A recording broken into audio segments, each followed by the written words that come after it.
Assalamualaikum warahmatullahi wabarakatuh. Bertemu lagi dengan saya Indah Widyastuti SPD. Saya mengajar di kelas 12 IPS di Sekolah SMA Negeri 1 Jalaksana.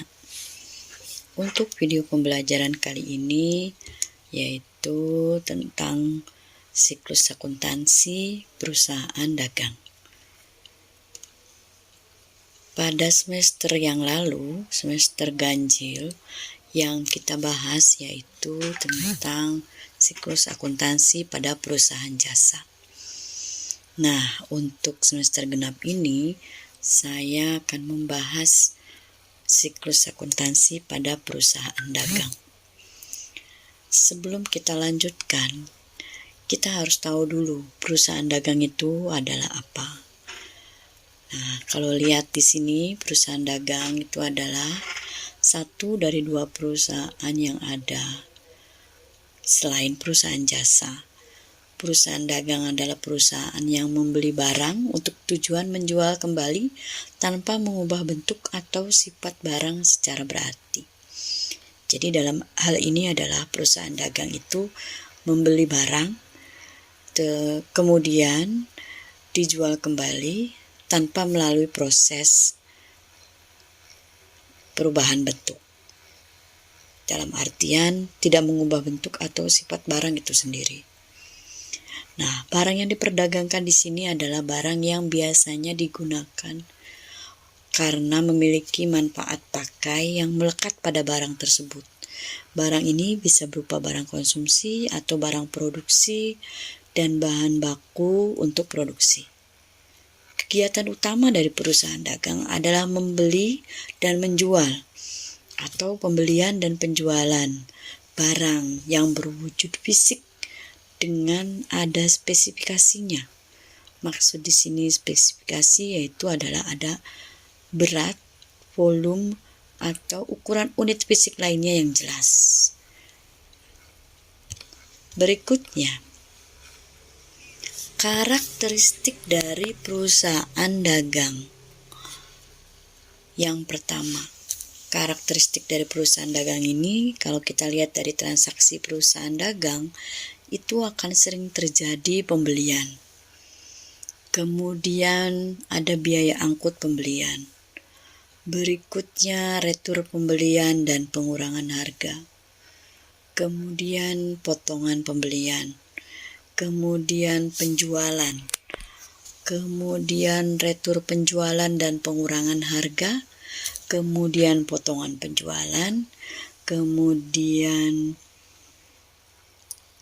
ada pengeluaran, ada penerimaan, kemudian ada syarat pembayaran dan ada syarat penyerahan barang. Karena perusahaan dagang tadi kita lihat dari pengertiannya adalah kegiatan utamanya adalah membeli kemudian menjual kembali tanpa merubah bentuknya, maka karakteristik di sini yang akan sering muncul yaitu adalah pembelian dan penjualan. Kemudian pembelian, kalau membelinya dalam jumlah yang sangat banyak, maka ada biaya angkut pembelian. Kemudian untuk penjualan juga akan sama. Kalau penjualannya dalam jumlah yang banyak, maka akan ada biaya angkut penjualan. Kemudian kalau barangnya tidak sesuai dengan yang dipesan, barangnya tidak sesuai dengan yang kita inginkan, barangnya ada yang cacat atau ada yang rusak, maka barang itu bisa dikembalikan. Maka akan muncul ada retur pembelian dan pengurangan harga. Kemudian berkaitan dengan potongan pembelian. Apabila pembelian ini dalam jangka waktu yang sebentar, kemudian dilunasi, maka akan ada potongan pembelian. Jadi itu akan bisa mengurangi harga. Untuk penjualan juga sama, seperti itu. Kemudian ada syarat penyerahan barang. Syarat penyerahan barang ini ada 3 jenis. Yang pertama ada istilah di sini adalah FOB shipping point. FOB shipping point artinya adalah free on board shipping point. Berarti pembeli harus menanggung biaya pengiriman barang dari gudang penjual ke gudangnya sendiri. Jadi dalam hal ini biaya angkutnya ditanggung oleh si pembeli. Kemudian yang kedua ada FOB destination point atau free on board destination point. Artinya adalah penjual yang harus menanggung beban. Dalam hal ini berarti barang yang dikirimkan dari gudang penjual sampai ke gudang pembeli yang menanggung biaya angkutnya itu adalah pihak penjual. Kemudian yang ketiga, syarat penyerahan barang yang ketiga adalah cost, freight, and insurance. Dalam hal ini, penjual yang harus menanggung beban pengiriman dan asuransi kerugian atas barang yang dijualnya. Itu syarat penyerahan barang. Maka akan ada syarat pembayaran.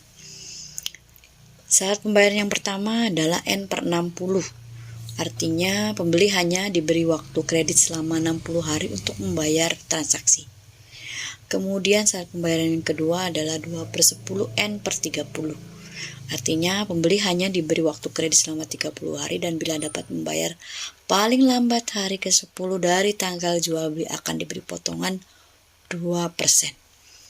Syarat pembayaran yang ketiga ada EOM, artinya end of month, yaitu pembeli hanya diberi waktu kredit paling lambat akhir bulan. Dan yang keempat ada N/5,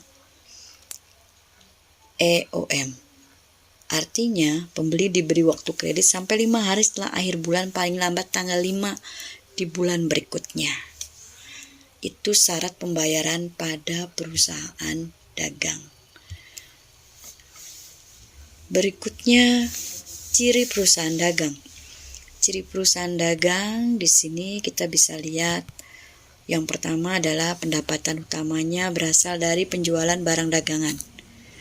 Kemudian ciri yang kedua, biaya utamanya berasal dari harga pokok barang yang terjual dan biaya usaha lainnya. Yang ketiga, dalam akuntansi terdapat akun persediaan barang dagang. Yang keempat, sebagai perantara antara produsen dan konsumen. Yang kelima, antara barang yang dibeli dan barang yang dijual tidak ada perubahan. Dan yang keenam, tujuan utamanya adalah mencari laba dengan menjual barang dengan harga lebih tinggi dibanding harga belinya. Ini adalah ciri-ciri perusahaan dagang. Demikian materi kali ini tentang siklus akuntansi perusahaan dagang. Assalamualaikum warahmatullahi wabarakatuh.